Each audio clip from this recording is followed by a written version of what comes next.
gentlemen, we're now stood on Tower Green, on which we have our very own private execution site. Now, the first, in 1536, was Queen Anne. Musician Martin Pope has a particular reason for visiting the tower. He's researching the truth behind a poem supposedly written by Anne, awaiting execution at the tower in 1536. O death, rock me asleep.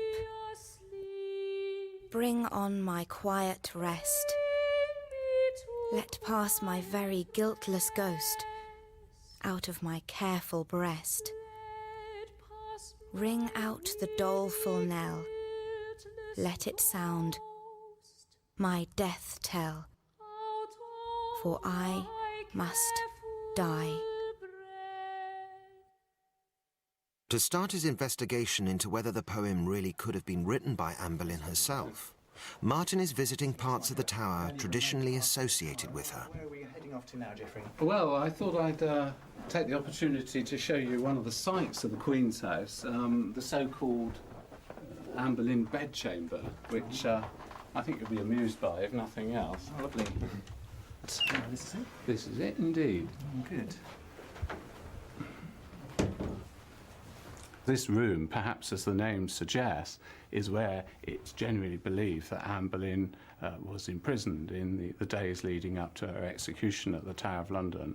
And here you see, you know, a panelled room complete with ye olde four-poster bed, and somewhere on that lintel over there, the remains of an inscription which at once upon a time said Anne, but I think some of it's fallen away. The problem is, nice story, but perhaps the wrong setting, because we know from the accounts that Edmund Walsingham, the lieutenant of the Tower in 1540, only received money from the chamber that year, totalling about £450, to begin work rebuilding this house. So, in effect, this house was built 4 years after Anne Boleyn's death. The visitor in the 19th century expected to come here and see the physical remains of history and to be told that Anne's apartments had been demolished 150 years earlier was just not what they wanted to hear. I mean, they wanted to see the very space and the physical remains of history, and therefore places like this bedroom were created to meet that demand. Going back to my interest in this poem, which has been set as a song, do you think I'm going to be able to strip off the Victorian varnish and find any truth that it might have been written by Anne Boleyn? Oh, that's a difficult question to ask. I mean, I wish you luck. Martin's poem may be part of the Victorian sentimental attachment to the Tudor period. Although he originally found the poem in a book of Victorian verse, Martin is still unwilling to accept the possibility that his poem is of Victorian origin. At the British Library, he's already managed to trace it back to a much earlier Tudor manuscript. This is rather an odd document, quite a hodgepodge. Towards the back, there seem to be a collection of poems.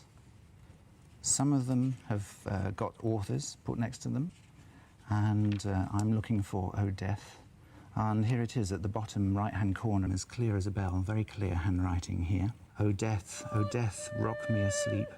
Bring me to quiet rest. Let pass my weary, guiltless ghost out of my careful breast. Toll on thy passing bell. Ring out my doleful knell. Thy sound my death abroad will tell, for I must die, there is no remedy. There's nothing here that doesn't suggest that the poem might have been in existence as early as 1536, the year when Anne Boleyn was so wrongfully doomed and locked up in the Tower of London. Back at the Tower, after completing his research, Martin Pope is meeting an authority on Anne Boleyn in a room that overlooks the execution site on Tower Hill. Martin has found that the poem dates from Anne's time.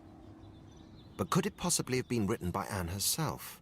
I think the real argument against it being Anne is that she didn't have the opportunity. She was put in the charge of the Lieutenant, William Kingston, and 4 ladies whom she disliked. And they had strict instructions to report everything that she said and not allow her to talk to anybody. And the fact that William Kingston's letters don't say that she wrote is a pretty considerable piece of evidence. I think if it's to do with Anne at all, it's somebody writing a song which is projecting the singer into the position of Anne and expressing the emotions that that she is likely to have had. Yeah. You're a performer. I mean, you think of the pathos you can get into this. It's a tearjerker to stop all tearjerkers.